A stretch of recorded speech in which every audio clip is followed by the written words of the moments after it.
जैसे सर हमने 29 सूत्री मांगे रखी हैं, हमारे सर ने भी बताया, पर कहीं जाके हमारे ड्राइवर भी दुखी है। मध्य प्रदेश में जैसे हमारे मोहन जी यादव हुए, सीएम साहब है, उनने एक अच्छा काम करा है ताकि चेक पोस्ट बंद हो गए हैं, क्योंकि ड्राइवर वहाँ जाके चेक पोस्ट पे पीड़ित होता था, मारा पीटी करते थे, वहाँ पे गुंडागर्दी फैला रखी थी, गुंडे उनको बिठा रखा था। तो ये काम अच्छा हुआ कि मध्य प्रदेश में गुंडागर्दी बंद हो गई चेक पोस्ट पे। और बाकी हम ये चाहते हैं कि ड्राइवर दिवस भी कैलेंडर में लागू हो। ड्राइवर भी एक देश का आंतरिक सिपाही है, उसे भी मान सम्मान मिलना चाहिए, ताकि क्या है कि इस प्रांत से उस प्रांत तक खाने से लेकर हर चीज ड्राइवर सप्लाई करता है, चाहे वो टैक्सी में कैसे भी करके, मतलब ड्राइवर को भी एक मान सम्मान मिलना अनिवार्य है सर। ये तो सरकार के ऊपर निर्भर करता है। हम ये तो अभी तो सरकार से हम एकदम से हम सड़क पर नहीं उतरते हैं। जैसे अभी हिट और रन कानून आया था और सरकार ने पेपरों के माध्यम, सोशल मीडिया के माध्यम से पता चला कि सरकार ने उसको लागू कर दिया, पर इस बात की पुष्टि क्या सरकार करती है कि नहीं करती है? ये सरकार करे, अगर लागू कर दिया तो करे। अगर हमारी 29 सूत्रीय मांगों को अगर सरकार अपनी योजना में लागू नहीं करती है तो आने वाले टाइम में शांतिपूर्वक, ये नहीं कि हम हो हल्ला करेंगे, दंगा करेंगे, नहीं, शांतिपूर्वक अपनी मांगों को लेकर अपने अपने घरों से निकलेंगे और महामहिम हमारे देश के न्यायाधीश और अपने गृह मंत्रालय और प्रधानमंत्री जी से मैं निवेदन करने के लिए अपने हाथ जोड़कर रिक्वेस्ट करेंगे कि हमारी भारतीय ड्राइवर के पुनर्वास के लिए, देखिए सबके लिए पुनर्वास बने हुए हैं, महिलाओं के लिए, चाइल्ड के लिए, पुरुष के लिए, मोटर मालिक के लिए, उद्योगपति के लिए, बिजनेसमैन के लिए, सबके लिए पॉलिसी है इस देश में।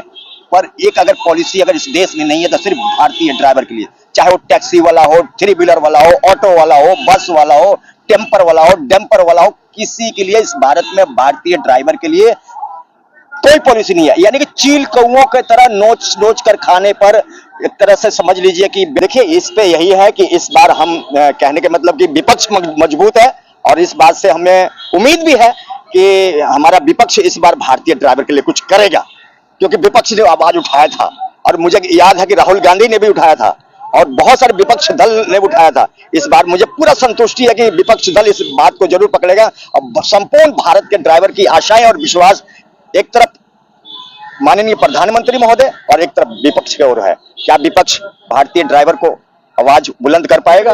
22 करोड़ देश में ड्राइवर हैं, 22 करोड़ ड्राइवर हैं। जिस देश का नारा है अतिथि देवो भव, तुम अतिथि देवो भव के नारा दे रहे हो, उस अतिथि देवो भव को घुमाता कौन है? आप यहाँ पे चैनल के कवरेज कर रहे हैं, आपके माता पिता को हॉस्पिटल जाना हो, तीर्थ सैर यात्रा करना हो, पुलिस एम्बुलेंस की गाड़ियां चलाना हो, कौन चलाता है? ड्राइवर चलाता है। उसके लिए क्यों नहीं? आपके माता पिता को जो घुमाता है उसके लिए पॉलिसी क्यों नहीं? ये हमारा खास सवाल है। चैनल के माध्यम से आपके दर्शकों का धन्यवाद करता हूँ। और सर जी देखो, मैं एक ड्राइवर हूँ और हमारे जितने भी लीडर है सभी ड्राइवर है और हमको ये पता है कि जब देश के कोने कोने में जाते हैं तो हमें किस किस तरीके से जूझना पड़ता है, प्रताड़ित हुआ करता है।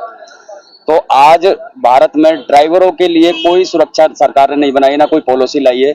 और जो हमारी जो 29 अहम मांगे हैं जनहित जन कल्याण के लिए, पिछले कई दशकों से हम अपने ज्ञापनों को भेजता रहे, पर सरकार सुनने को राजी नहीं है। पर कहीं ना कहीं ड्राइवरों का शब्द सरकार के उच्च अधिकारियों के पास आने लगा है। जैसे कि अभी मध्य प्रदेश की बॉर्डर बंद करी गई है, ये मसला मध्य प्रदेश का नहीं है, भारत के हर एक राज्य की बॉर्डर पर गुंडागर्दी है, जहां हर जगह ड्राइवर को लूटा जाता है, चाहे वो टैक्सी ड्राइवर हो, चाहे वो बस ड्राइवर हो, चाहे वो ट्रक ड्राइवर हो। और ड्राइवरों की सुरक्षा ना होने की वजह से भ्रष्ट अधिकारी हो या गुंडे हो या मोटर मालिक हो या कोई भी महकमा हो, ड्राइवर को ऊपर भारी पड़ता है। तो जो ये मांगे रखी गई जनहित जन कल्याण के लिए भारतवर्ष के ड्राइवरों के लिए, और जब तक कि ड्राइवर को सम्मान नहीं मिल जाता, जब तक कि ड्राइवर को कुछ बढ़िया पॉलिसी, उनके बच्चों का भविष्य, उनका बच्चों का फ्यूचर भी खराब हो रहा है, पढ़ाई लिखाई नहीं हो पाती है, अच्छे शिक्षा नहीं ले पाता है और सरकार की तरफ से कोई भी लाभ नहीं उठा पाता है। तो भारत सरकार ड्राइवरों के ऊपर भी ध्यान करे और ड्राइवरों के लिए भी बजट पास करे।